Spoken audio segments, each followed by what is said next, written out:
Banjir rendam puluhan rumah di Pulau Talise.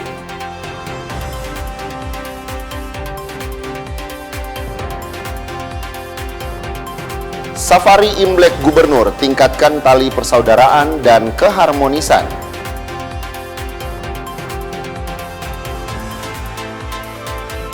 Boxing on the street, wadah mencari bibit olahraga tinju.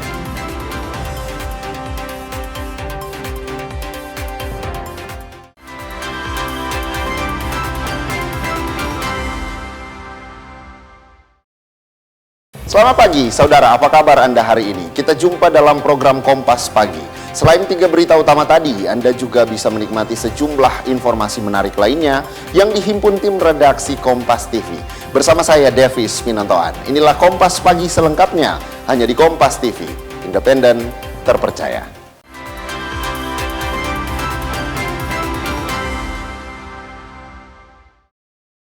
Kita awali dari info yang pertama, saudara. Hujan deras dengan intensitas tinggi yang melanda Sulawesi Utara Senin siang membuat puluhan rumah di Kepulauan Talise, Kabupaten Minahasa Utara terendam banjir.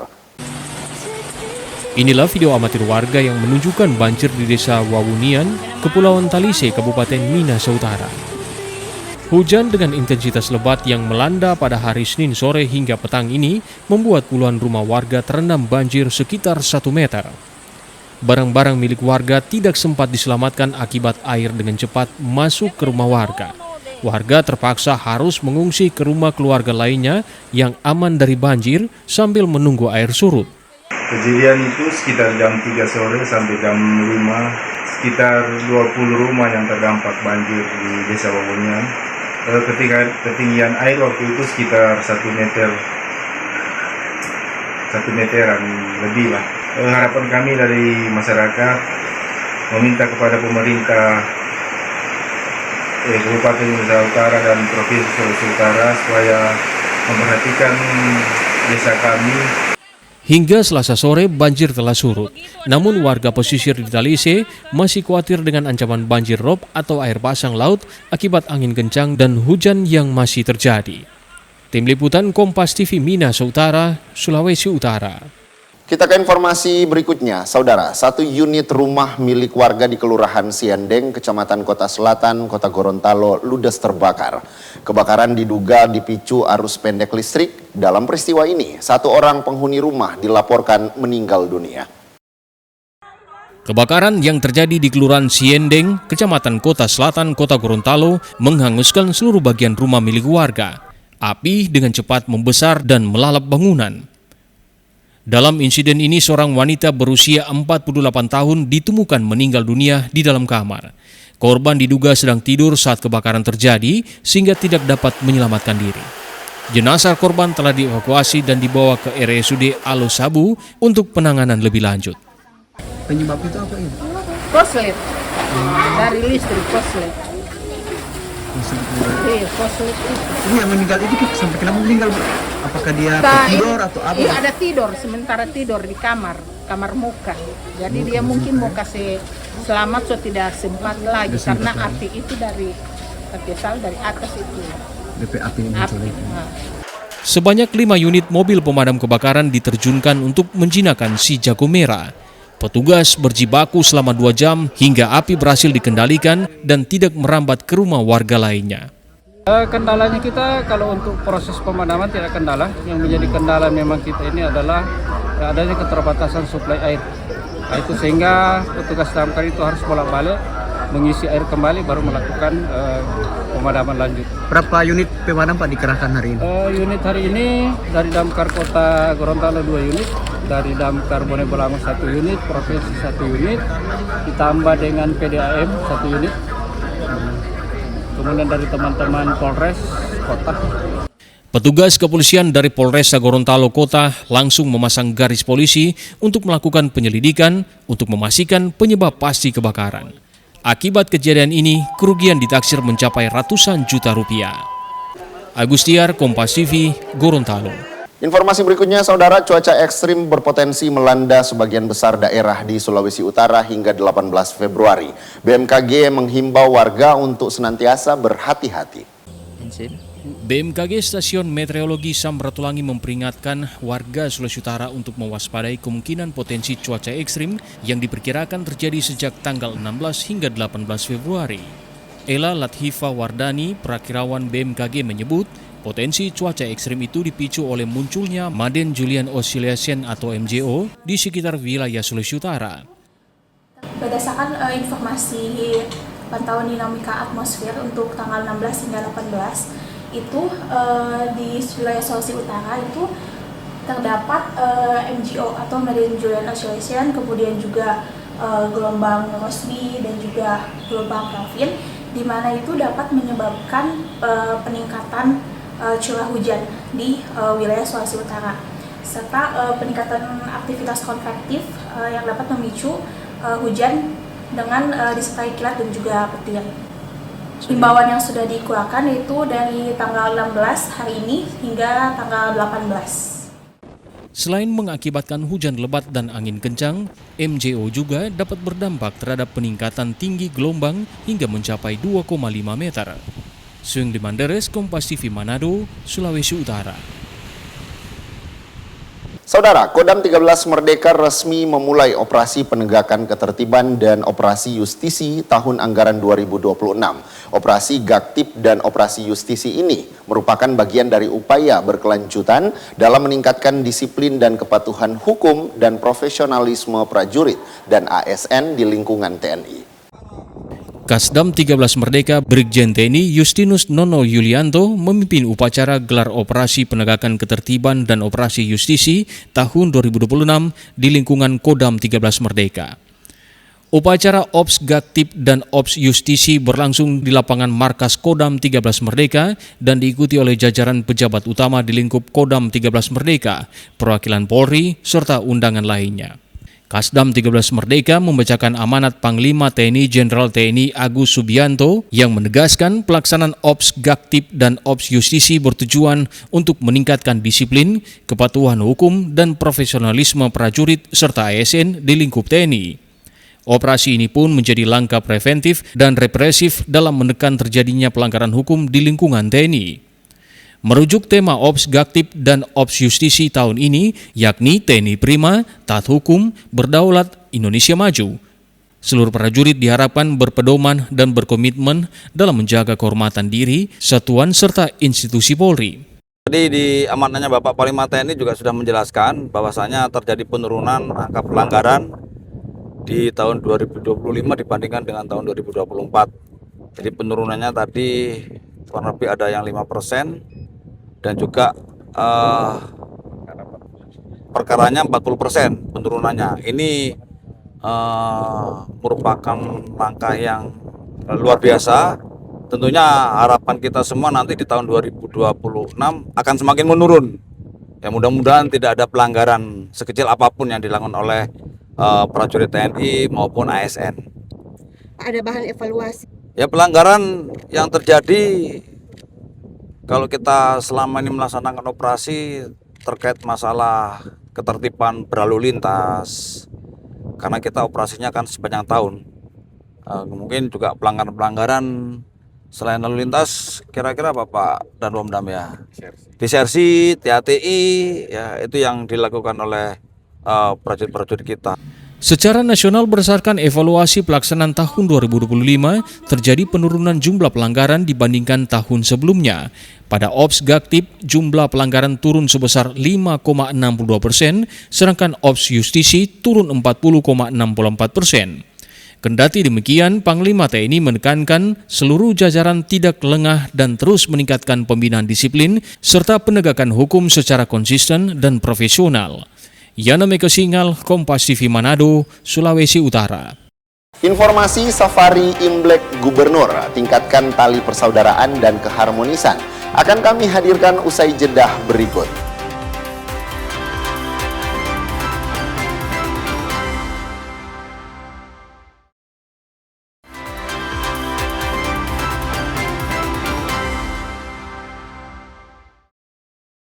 Kembali Anda menyaksikan Kompas Pagi, saudara. Detik-detik menjelang pergantian tahun baru Imlek, umat Tridharma di Kelenteng Ban Hin Kiong, Kota Manado melaksanakan sembahyang akhir tahun dan pesta kembang api. Momen menyambut Tahun Baru Imlek 2577 Kongzili disambut sukacita umat Tridharma di Kota Manado, Sulawesi Utara. Seperti di kelenteng tertua Ban Hin Kiong, ratusan umat Tridharma datang berkumpul di kelenteng beberapa jam sebelum pukul 24.00 WITA tiba. Para umat ini datang untuk bersembahyang. Sambil membakar dupa, umat Tridharma menaikkan doa dan mengucap syukur kepada Yang Maha Kuasa atas segala penyertaan di sepanjang tahun 2576. Dalam doa ucapan syukur tersebut, umat Tridharma juga menaikkan doa permohonan agar di tahun yang baru 2577 senantiasa diberikan kesehatan, kemakmuran, kebahagiaan, dan berkah melimpah. Dalam momentum ini, umat Tridharma juga mendoakan bangsa dan negara Indonesia agar semakin baik ke depan. Dalam rangkaian penghujung tahun 2576 ke 2577, kami umat Tridharma melaksanakan sembahyang bersama dengan seluruh badan pengurus dan 8 petugas sembahyang mewakili umat Tridharma menyampaikan terima kasih kepada Tuhan Yang Maha Kuasa atas berkat, anugerah, serta perlindungan yang diberikan kepada kami sepanjang tahun 2576. Di mana pada tahun 2576 kami dapat melewati dengan penuh kebahagiaan dan bermohon kepada Tuhan Yang Maha Kuasa untuk memasuki tahun 2577 dengan simbol show kuda api yang penuh semangat, penuh energik. Kiranya Tuhan Yang Maha Kuasa dapat memberikan berkat kepada kami untuk juga kami dapat melaksanakan kegiatan Cap Gome. Sementara itu, di luar bangunan kelenteng, nampak warga sangat antusias berkunjung ke kawasan kelenteng Ban Hin Kiong dan sekitarnya. Pengunjung tampak menikmati suasana khas Imlek dengan pajangan dan ornamen berupa lampion warna merah dan emas. Kendati sempat diguyur hujan, antusias warga tak surut untuk menyaksikan langsung malam pergantian tahun Imlek di lokasi ini. Pihak kelenteng juga menyiapkan sajian kembang api sebagai suguhan bagi pengunjung dan masyarakat yang datang. Saya merasa sangat bersuka cita juga bersama-sama dengan saudara-saudara kita yang merayakan Imlek, karena sebagai warga Kota Manado kita saling menunjukkan toleransi sebagai antar umat beragama. Harapan ke depan semoga Kota Manado semakin menjadi kota yang toleransi antar umat beragama, dan semoga di tahun baru Imlek ini juga semakin banyak berkat yang melimpah. Pesta kembang api berlangsung meriah hampir 1 jam menjadi penanda datangnya tahun baru, yakni 2577 Kongzili. Yana Mekesingal, Kompas TV Manado, Sulawesi Utara. Saudara, di momen Tahun Baru Imlek, Gubernur Sulawesi Utara bersama Forkopimda melakukan kunjungan atau safari di rumah dinas Wali Kota Manado Andre Angou dan Ketua Kadin Jemi Asiku pada Selasa siang. Di perayaan Tahun Baru Imlek 2577 Kongzili, safari Imlek pertama Gubernur Julius Silvanus bersama Forum Komunikasi Pimpinan Daerah atau Forkopimda Sulawesi Utara, yakni ke rumah dinas Wali Kota Manado Andre Angou di Kelurahan Bumi Beringin Manado. Gubernur disambut wali kota dan keluarganya dengan suasana Imlek yang penuh keakraban. Suasana khas Imlek menghiasi rumah dinas wali kota dengan dominan ornamen berwarna merah dan kuning keemasan. Gubernur mengungkapkan perayaan Imlek bukan hanya menjadi momen spesial bagi masyarakat Tionghoa, tetapi juga kesempatan untuk memperkuat persatuan dan keharmonisan di Provinsi Sulawesi Utara. Tahun yang tidak usah kongsi saya. Memang kita harus kerja keras sekali, ya. Kalau kita santai-santai, ya tidak pernah tercapai. Nah, pemerintah bersama pengusaha pasti akan sinergi. Pengusaha tidak bisa jalan sendiri karena ada kebijakan di pemerintah. Pemerintah juga tidak bisa sendiri karena harus ada pengusaha. Ini katakanlah pribadi, keluarga dan pemerintah provinsi mengusahakan fungsi Facai 2577, ya. Saya baca tadi 2577 tahun kuda api, semoga ini juga menjadi berkah buat Pak James keluarga dan tentunya kepada kita semua yang hadir sekarang ini yang mendengarkan sambutan saya. Usai ke kediaman Wali Kota Manado, Gubernur melanjutkan safari Imlek di rumah Ketua Kadin Jemi Asiko. Dalam kesempatan itu juga, Gubernur berharap para pengusaha di Sulawesi Utara bisa berjalan bersama-sama dengan pemerintah daerah, membantu program-program yang pro rakyat agar ekonomi di Provinsi Sulawesi Utara bisa bergerak positif dan memberikan dampak bagi kesejahteraan masyarakat. Jimmy Dapar, Kompas TV Manado, Sulawesi Utara. Sementara di Gorontalo, warga keturunan Tionghoa atau umat Tridharma di kota Gorontalo melaksanakan ibadah menyambut Tahun Baru Imlek 2577 di Kelenteng Tulus Harapan Kita. Ibadah sambut Imlek berlangsung meriah pada Senin malam 16 Februari 2026. Ibadah berlangsung hikmat ini dipenuhi suasana tenang dan damai. Umat Tridharma datang memanjatkan doa serta berbagai harapan di pergantian Tahun Baru Imlek yang dipercaya merupakan tahun kuda api. Dalam tradisi Cina, kuda melambangkan kecepatan, kekuatan, dan kebebasan. Sementara unsur api mencerminkan semangat dan antusiasme yang membara. Umat Tridharma berharap Tahun Baru sebagai dorongan untuk bisa bekerja lebih keras, lebih cepat dalam kebaikan. Tahun ini adalah Tahun Kuda Api. Dalam tradisi kita, kuda melambangkan kecepatan, kekuatan, dan kebebasan. Sementara unsur api membawa semangat dan antusiasme yang membara. Mari kita jadikan energi kuda api ini sebagai dorongan untuk bekerja lebih keras, bergerak lebih cepat dalam kebaikan, dan tetap memiliki semangat yang menyala untuk membantu sesama tanpa melupakan ketulusan hati, sesuai dengan nama kelenteng kita, Tulus Harapan Kita. Rangkaian ibadah turut diwarnai berbagai atraksi dan hiburan, mulai dari tarian hingga atraksi barongsai, sehingga menambah semarak suasana malam perayaan. Guna memastikan kegiatan berjalan aman dan lancar, aparat kepolisian dari Polresta Gorontalo Kota menerjunkan puluhan personil guna melakukan pengamanan di sekitar lokasi ibadah. Jadi malam ini untuk Polresta Gorontalo Kota melaksanakan kegiatan pengamanan malam Imlek. Tadi diawali dengan sterilisasi dari Jibom pada pukul 5 sore tadi, sehingga kami memastikan bahwa kegiatan perayaan ini bisa berjalan aman dan lancar. Adapun kegiatan yang pengamanan pada malam hari ini diikuti oleh 30 personil dari berbagai fungsi di Polresta Gorontalo Kota. Suasana perayaan Imlek 2577 diharapkan menjadi momentum mempererat toleransi dan kerukunan antar umat beragama di kota Gorontalo. Agustiar, Kompas TV, Gorontalo. Kita ke sorotan lainnya, saudara, menyambut bulan suci Ramadan 1447 Hijriah. Hotel Amaris Gorontalo menghadirkan konsep menu buka puasa bertajuk Makanan Nusantara. Beragam kuliner khas Gorontalo disiapkan untuk memanjakan tamu yang ingin berbuka puasa bersama keluarga maupun kolega. Dalam rangka menyambut Ramadan 1447 Hijriah, Amaris Hotel Gorontalo menghadirkan konsep berbeda untuk menu berbuka puasa tahun ini.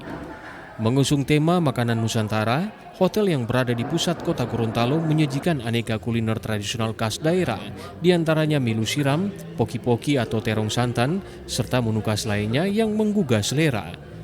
Tak hanya menghadirkan cita rasa autentik, pihak hotel juga memastikan harga paket buka puasa tetap terjangkau bagi masyarakat.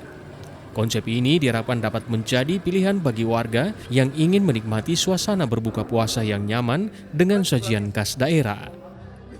Untuk menu buka puasa di Amaris Hotel Gorontalo, kita mengusung tema makanan Nusantara. Jadi setiap harinya itu berbeda. Dari hari Senin sampai hari Minggu itu ada perbedaan menu masing-masing. Jadi totalan untuk menunya itu kita semuanya Nusantara. Untuk khasnya itu kita ambil jadi karena Nusantara sendiri, jadi kita ambil dari Gorontalo seperti makanan khas Gorontalo, misalnya ada milo siram, terus ada poki-poki santan, nah, yang sekarang itu lagi disajikan di Halal Bil Halal. Gitu. Ada juga beberapa makanan Nusantara seperti bakso, terus ada jajanan pasar, terus ada beberapa kolak, sajian Ramadan untuk takjil. Terus kita juga ada setiap harinya nanti ada kebab juga gitu. Selain memperkenalkan menu Ramadan, manajemen Hotel Amaris Gorontalo bersama jajaran karyawan turut menggelar kegiatan halal bihalal sebagai bentuk mempererat silaturahmi sekaligus menyambut bulan suci. Diharapkan konsep makanan Nusantara ini dapat menghadirkan nuansa nostalgia sekaligus memperkuat kecintaan terhadap kuliner lokal Gorontalo di momen Ramadan tahun ini. Agus Tiar, Kompas TV, Gorontalo. Sementara itu, saudara, di Kota Mobagu menyambut bulan Ramadan, warga di Kelurahan Matali, Kecamatan Kota Mobagu Timur, Kota Mobagu, menggelar tradisi Mongimbalu Konbulan di Masjid Al-Mulklisin setempat. Mongimbalu Konbulan adalah wujud rasa syukur umat sekaligus persiapan spiritual sebelum masuk bulan suci Ramadan. Tradisi Mongimbalu Konbulan atau menyambut bulan merupakan tradisi turun-temurun yang digelar di setiap tahun oleh warga di Kota Mobagu. Di Kelurahan Matali, tradisi ini dipusatkan di Masjid Al-Musilin usai sholat Isya berjamaah dan diikuti oleh masyarakat setempat dengan penuh hikmat. Selain dilaksanakan secara bersama-sama di masjid, tradisi ini juga kerap digelar secara sederhana di rumah-rumah warga. Dalam prosesi tersebut, warga memanjatkan doa arwah untuk mengenang dan mendoakan keluarga yang telah meninggal dunia. Doa bersama ini juga menjadi momentum untuk mengingatkan kematian, mempererat silaturahmi, serta memohon doa agar selama menjalankan ibadah puasa di bulan Ramadan diberikan kesehatan dan kelancaran. Kegiatan pada malam hari ini adalah kegiatan pembacaan doa arwah menyambut bulan Ramadan yang pada dasarnya ibadah ini bukanlah sesuatu yang wajib atau ditetapkan secara syariat, tapi ini merupakan sebuah tradisi atau kebiasaan kami di Masjid Al-Mulklisin dalam rangka 3 hal. Yang pertama adalah bagaimana kita mengingat kematian. Yang kedua, bagaimana mendoakan orang-orang yang telah mendahului kita, orang tua kita, saudara-saudara kita. Dan yang ketiga adalah bagaimana menyambut bulan Ramadan yang tinggal beberapa hari lagi. Jadi kebiasaan ini secara kebiasaan dilaksanakan adanya zikir dan doa bersama, dan biasanya dilaksanakan secara umum maupun secara khusus. Dan kita di Masjid Al-Mulklisin ini dilaksanakan secara umum. Tradisi Mongimbalu Konbulan telah menjadi bagian kearifan lokal yang terus dijaga masyarakat Mongondo di Kota Mobagu dalam menyambut datangnya bulan suci Ramadan. Usai doa bersama, warga saling bersalam-salaman sebagai simbol saling memaafkan, kemudian dilanjutkan dengan makan bersama dalam suasana keakraban. Rahman Rahim, Kompas TV, Kota Mobagu, Sulawesi Utara. Saudara, memasuki bulan suci Ramadan, warga Jawa Tondano di Kabupaten Minahasa menggelar tradisi Pungguan, sebuah tradisi yang telah diwariskan secara turun-temurun oleh keturunan Kiai Mojo dan para pengikutnya. Sejak pagi hari, warga Jawa Tondano Kabupaten Minahasa mulai melakukan bersih-bersih dan nyekar di makam sanak keluarganya. Aksi ini merupakan bagian dari tradisi Pungguan yang biasanya dilakukan menjelang datangnya bulan suci Ramadan. Menurut para warga, tradisi ini merupakan bagian penting dalam memaknai bulan puasa, sekaligus menjadi momentum menjalin silaturahmi. Menjadi tradisi di Jaton ini, bahwa setiap menghadapi bulan suci Ramadan sehari sebelumnya, itu masyarakat berduyun-duyun datang ke kuburan untuk membersihkan para leluhurnya sambil membawakan doa untuk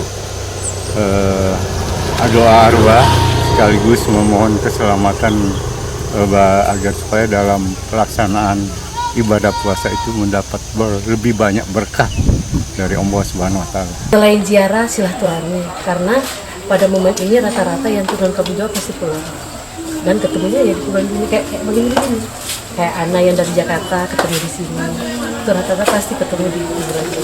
Usai berziarah ke makam keluarga, warga Jaton akan melanjutkan rangkaian tradisi Pungguan dengan melantunkan zikir goiba di makam Kiai Mojo sebagai leluhur warga Jaton.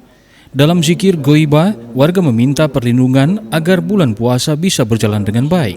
Setiap memasuki bulan Ramadan diadakan acara pungguan. Yang disebut pungguan itu adalah, dan sebelum memasuki itu ada amal ibadah, yaitu melaksanakan zikir gholibah yang ditinggalkan oleh Mbah Kiai Molil. Tujuan dari zikir gholibah ini adalah untuk menjaga terutama keselamatan masyarakat, khususnya masyarakat Islam yang ada di Kelurahan Kampung Jawa dan pada umumnya di Kabupaten Minahasa. Tradisi ini menjadi penanda kelestarian akan iman dan budaya warga Islam di Jawa Tondano. Singli Manderes, Kompas TV, Minahasa, Sulawesi Utara. Saudara, informasi penerbangan rute Taiwan Manado resmi dibuka. Akan kami hadirkan usai jeda. Tetaplah bersama kami.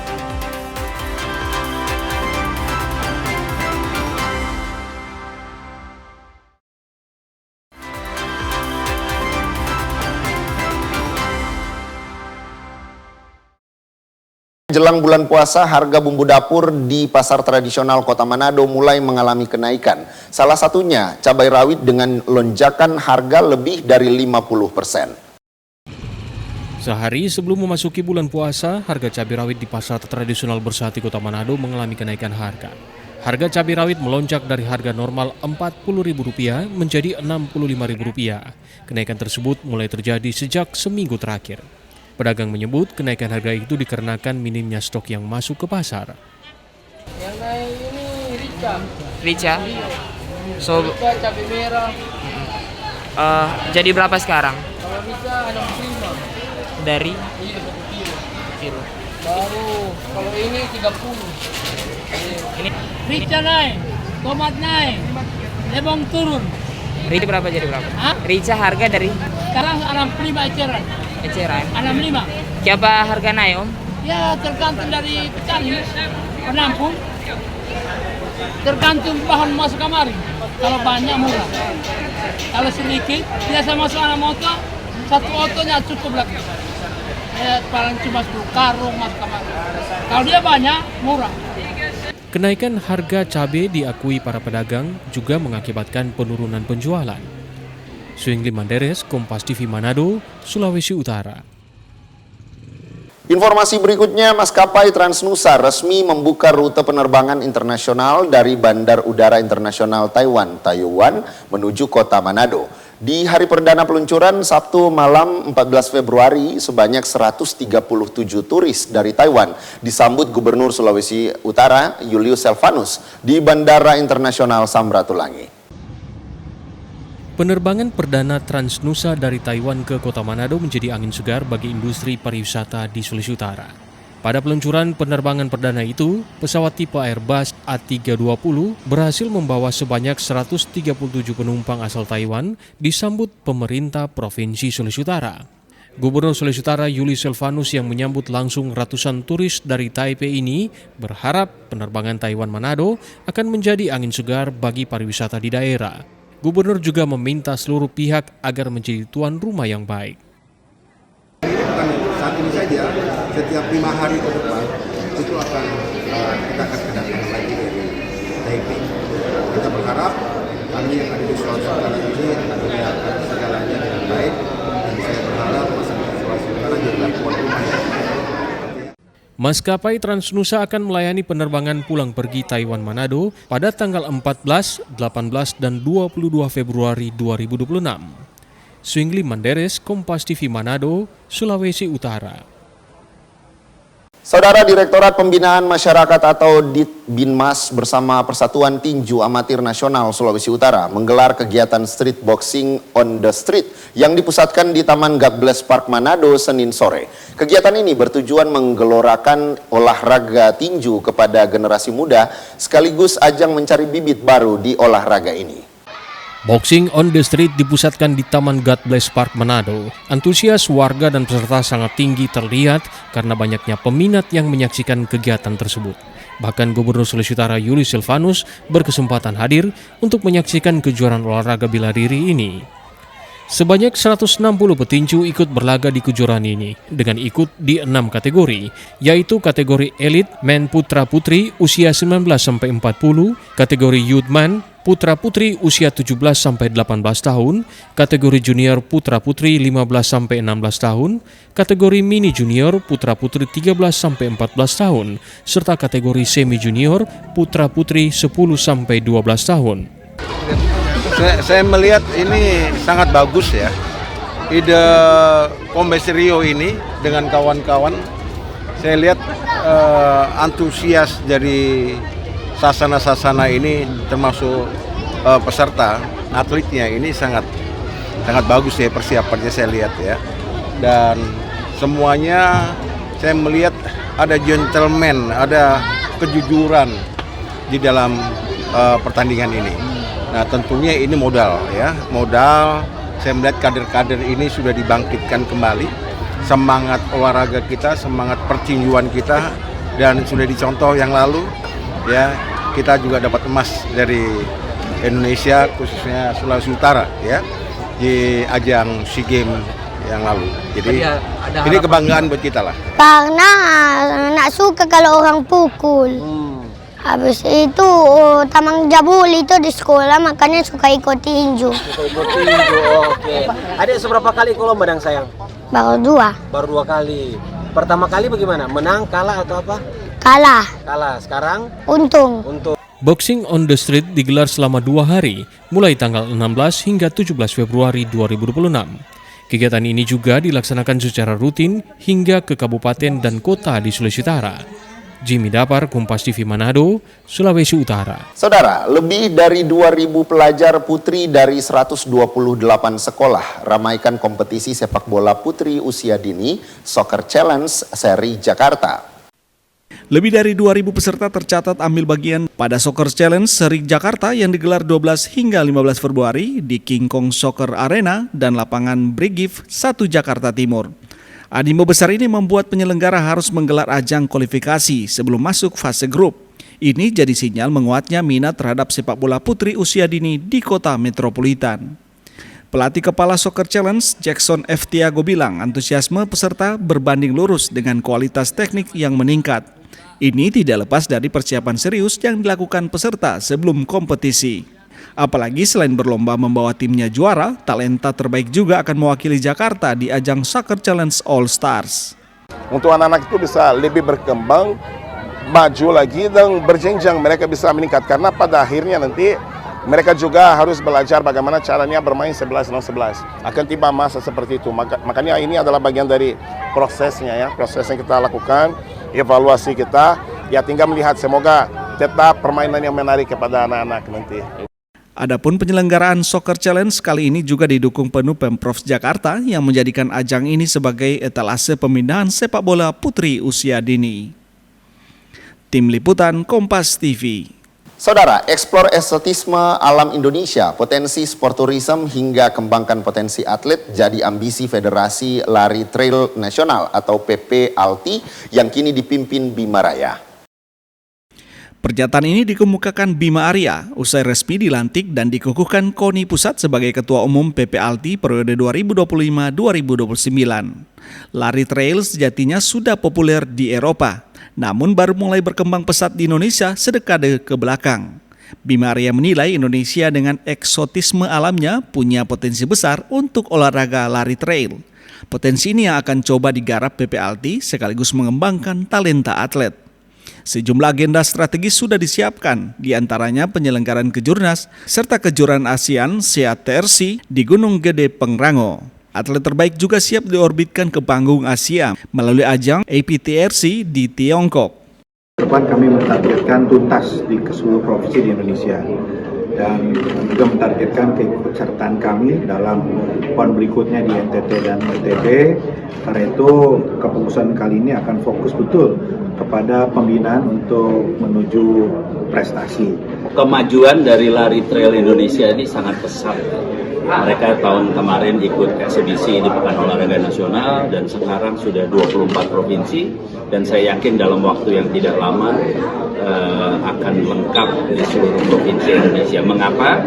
Karena lari trail Indonesia, lari trail ini sangat disukai, dicintai oleh masyarakat pencinta olahraga. Adapun lari trail sudah dieksibisikan pada PON Aceh Sumut dan siap dipertandingkan pada PON NTT NTB. Tim Liputan Kompas TV. Informasi tadi menutup perjumpaan kita dalam program Kompas Pagi. Saya Davis Minontoan bersama kru yang bertugas mengucapkan terima kasih atas kebersamaan Anda. Tetap saksikan rangkaian program berita di Kompas TV, independen, terpercaya.